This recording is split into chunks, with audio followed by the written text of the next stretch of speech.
This amazing story was published on a popular Indian newspaper called The Wire. This is the story of Siddharth, an Indian man belonging to the upper caste society of New Delhi, and once a Hindu devotee. Siddharth came from a family of practicing Hindus, from a family where visits to the temple were strict routine, presenting sweets to the gods for blessing mandatory, and celebrations of each festival managed under their priest format. As he turned 19, he questioned the culture he practiced and the environment he lived, where each day a week belonged to a god and ancestral habits were followed for tradition.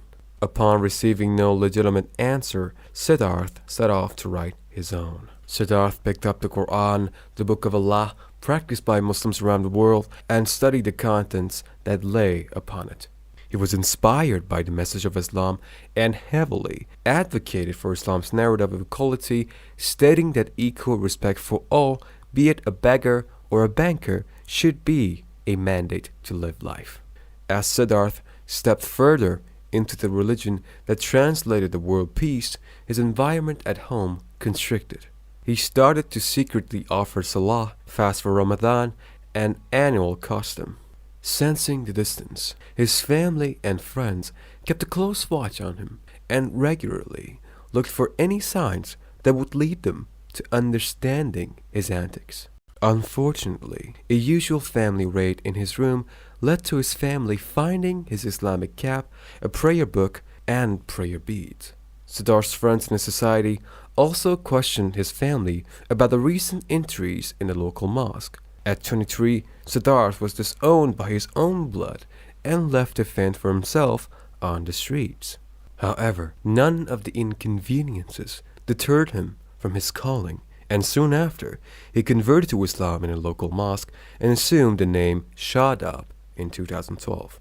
Sheltered by a Muslim friend, now family, Shadab started working and growing towards living a better life. As he listened to news of religious instability in the country, saw the horrific instances of animosity, and felt the vulnerability of living as a controversy, Shadab soon realized his trials were not over.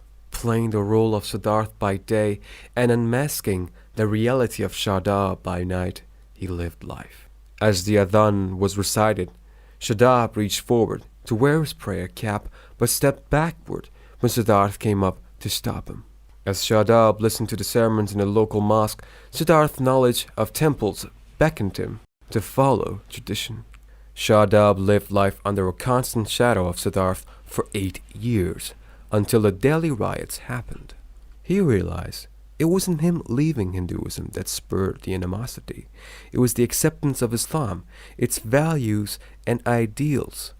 Working with relief teams, Shadab recalled his own experience as a Hindu, stating that he has hated Muslims for most of his life and today he is proud to call himself one. Shadab also acknowledged the severity of the religious controversies if one identified as a woman, feeling that the laws of conversion in his country do not celebrate a female's autonomous behavior. Shadab says that while it's one's legal right and personal choice to decide which religion to practice or preach, the publicly motivated climate in India leaves Muslims no choice but to hide their identity.